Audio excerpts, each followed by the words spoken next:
Good afternoon, Maverick traders. It's Tuesday, the 11th of July. Joe with you here. We've got a consolidating choppy market, but the bulls are still very active. We got a CPI tomorrow, a little bit of a hiccup when it comes to bonds showing an increase in yields, and we're about to kick off another earnings season. Let's jump into it. Do you want to be a professional trader? Maverick Currencies is the oldest US-based Forex and crypto prop trading company that will pay you for trading with our capital. Trade our capital and keep 70 to 80% of the profits. We are looking for traders just like you that are hardworking and motivated. Click the apply link on the top right of this video. See if you have what it takes. That link takes you to a 4-minute video that explains the trader position available, and you read a list of FAQs that answer pretty much all the basic questions you have at this point. After watching the video and reading the FAQs, if you're interested, fill out an application, then you'll watch the full-length recruiting video, and then schedule an interview with one of our traders. Are you our next trader? First off, within market analysis, what am I talking about? Well, you can see here these markets are resilient. Pullbacks, correctional action in bullish markets are to be expected. However, consolidation is just a stronger type of corrective action. Prices aren't necessarily going down, but they're not going higher. They're just chomping around. We've seen a little bit of sector rotation. Some of the larger companies, the darlings, Microsoft, Apple, Nvidia, Google, Amazon, Tesla, these things actually pulled back pretty decent. Not horribly. They're not creating any sort of bearish trend or any sort of bearish movement. But we are seeing money come off the top, maybe taking some profits and putting them elsewhere.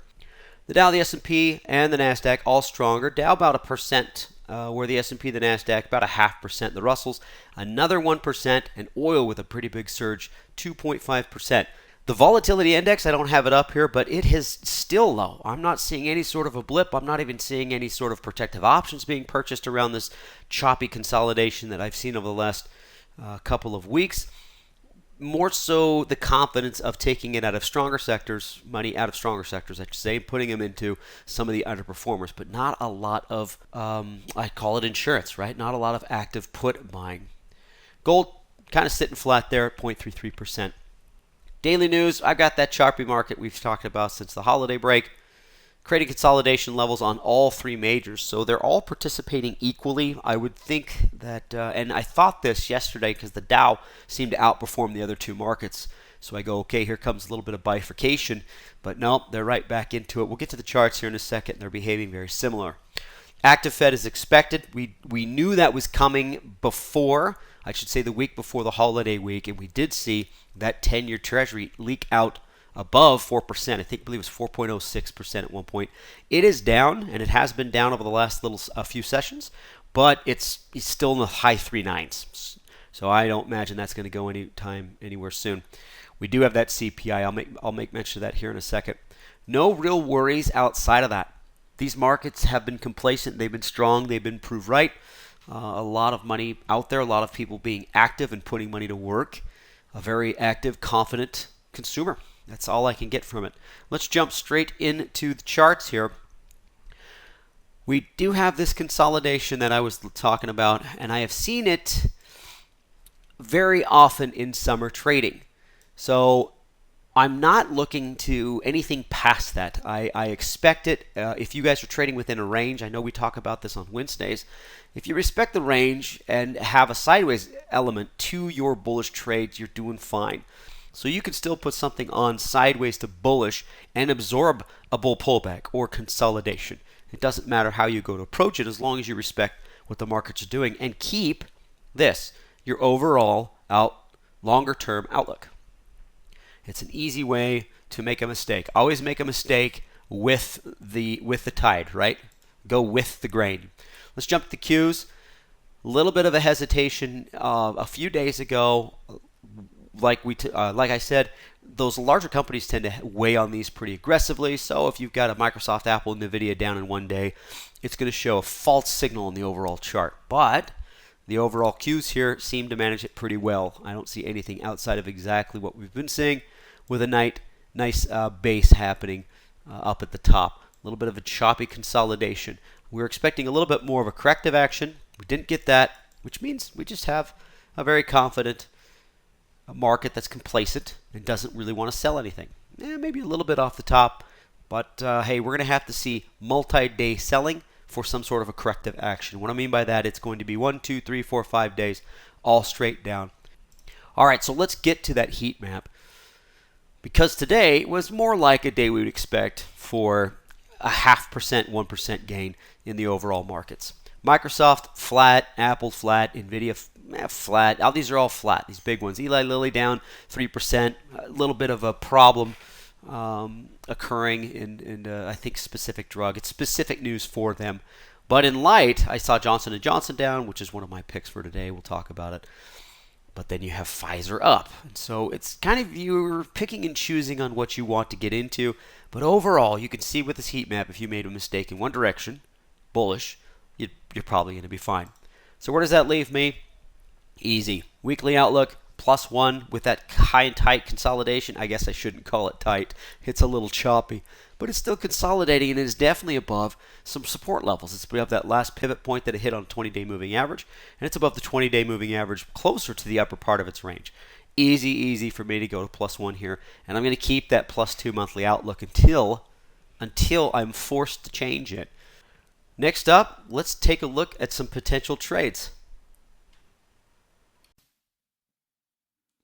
Would having more trading capital help you meet your trading goals? Maverick Currencies is the oldest US-based Forex and crypto prop firm. We fund traders just like you with 5- and 6-figure accounts where you keep 70 to 80% of profits. Click the apply link on the top right of this video to start the process. This will take you to a 4-minute video that explains the trader position, and you can read a list of FAQs that answer pretty much all the basic questions you have. After that, if you're interested, fill out an application, and then you'll watch the full-length recruiting video and schedule an interview with our recruiters. Are you our next trader? Moving to our potential trades here, I've got real estate. I like that ETF and RRC. We're just talking about, hey, is there a way that we could put some money maybe into one of those emerging beat-down sectors that tend to be rotated into if we indeed are comfortable with how far some of the darlings have gone. And what I mean by that, well, if there's excess money, sometimes it goes into these. Didn't have really anything on the neutral side. In fact, RRC was a neutral trade from Wednesday that I think I've updated from neutral to up. You'll see here in a second. Potential bears, they're kind of the same bears that we've been dealing with for the last few weeks. They seem to have inklings of breath. They look like they're doing good. In fact, folks, I've got a list that I didn't share with you today because they're having a little bit of a greenish spat. And what I mean by that is 1 or 2 up days, but they're still well within their bearish trends. So once they become potential trades and roll over, I'll put them back up and we'll share. So let's jump into these. XLRE, this is real estate. This, I truly believe, came off of a very, very exciting new home sales number and really hasn't changed since. Back in this area, we had a new home sales number that just blew things out of the water. We also had an existing home sales that was up a little bit. I haven't checked permits, but they were up 2 times ago, so we'll see if that's continuing. Long story short, the activity where I'm seeing this ETF is glass half full, still active on purchasing. We're in the peak of the home building time, right? It goes all the way through late fall, probably October. So the season's in. We have demand for these new home sales. Everybody's working. So I love this ascending triangle pattern here, and a little poked its head out here today. Didn't quite confirm if you guys want to be specific with it, but we'll see if it can eventually. But I like it. It looks good longer term, sideways to up. Kind of a fun trade. RRC, let's move to that energy sector. We saw some strength in oil and gas. We see it was up, 2.5% today. It's still below $75 a barrel, but that's off of a low of 69. It was below 70 at one point. We're starting to see a little bit of emergence in that. Now, with an expansion of growth, then this will follow suit. But I do like the pattern. Let's just trade the chart.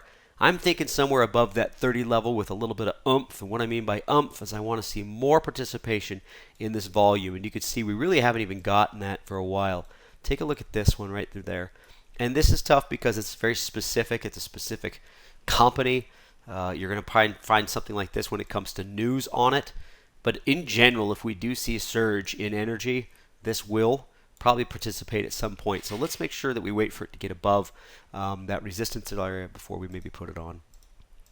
Jumping into Johnson & Johnson, going straight to the bear side. This just seemed to slip a little bit lower. I couldn't find anything too specific on it. We have the crossover here, and it just couldn't sustain it. This is a very good representation of active selling. Here it is again here. We've seen the markets do this 1 or 2 days, but what I mean by profit taking, what I was saying earlier, or whenever you see moves like this is more of an abandonment than it is just shaving. Oh, I'll take a few off, I'll take a few here, I'll take some shares there, move it there. If it's changing trend, and you have, these are places where bulls want to buy. Oh, geez, if I believe this thing's going to hit 170 at some point, oh, I'd love to buy it here, I'd love to buy it here. And we're just not seeing that, right? We did see a little bit of a breath here, but it was short-lived, got back up to resistance, and here we are again. So I'm not really too concerned with the volume associated with this. I'm also not going to target this down at 152. But 158, 156, maybe some sort of slow consolidation. I'm expecting something like this over the long term. That is a pretty decent little bear trade. And the last bear I have is Merck. Merck's another one. Don't do both. Johnson & Johnson and Merck. Choose one, not both. I don't like doubling up in the same sector that do for the same thing, drug manufacturers, and be short both and have both bounce, right? Just choose your favorite. This has been back and forth on our class here for a while. This Wednesday class, we love this crossover. I talked about it every time I see it. A little bit of a range up here. This was a beautiful pivot. Didn't work out. It actually went a little bit longer. But talking about the bear rally, this is confirmation it's rolling lower. Let's wait for this to get below that 108 with a little bit of I want to say oomph, but I say that too much. How about a little bit of momentum? I want to see a little bit of climb here in the volume. That'd be kind of nice because this is going to be its first target. That wasn't very straight, sorry. 106 or the lower target here about 104. So I'd be a little bit more aggressive on this if it can get below that 108. All right, so those are some bears, but I want to go back to this. It's a bullish market. It's been a bullish market. There's nothing about it. I wanted to call it bearish. I wanted to make a bearish excuse. I want to shake the trees. This is a bullish market. This active choppiness was my inkling of, oh, here it comes. July is going to really scare somebody out. And look at the way the interest rates are moving. We're 4% on the 10-year. We know this Fed is going to be active. They said they were. Markets don't care. It's choppy, but it's staying up. So let's stay bullish, okay? Move into more of a consolidation area versus a pullback. That just shows even more resilience and even more confidence. Markets aren't even pulling back. I would like to see 5 consecutive days down, down, down, down, down. None of this gap down, retracement, and then move higher. 5 consecutive down, down, down to see, okay, how resilient are these markets? We can't even get there. Economics, we got the CPI tomorrow. Based on that surge I showed you guys onto the upside, people aren't afraid of it. I do think the number is going to be good. And then we have the PPI Thursday. What doesn't matter because the CPI, if it's good, the PPI is usually kind of ignored. CPI is what affects the consumer. Check your potential traits. We've just kicked off earnings season. I usually check them day to day, or maybe in the week. Here we are on Tuesday. I think things will really start to pick up on Friday and into Monday, Tuesday of next week. So just make sure you check because we are starting earnings season. All right, folks. Thank you so much for joining me, and I'll talk to you next time. Bye, everybody.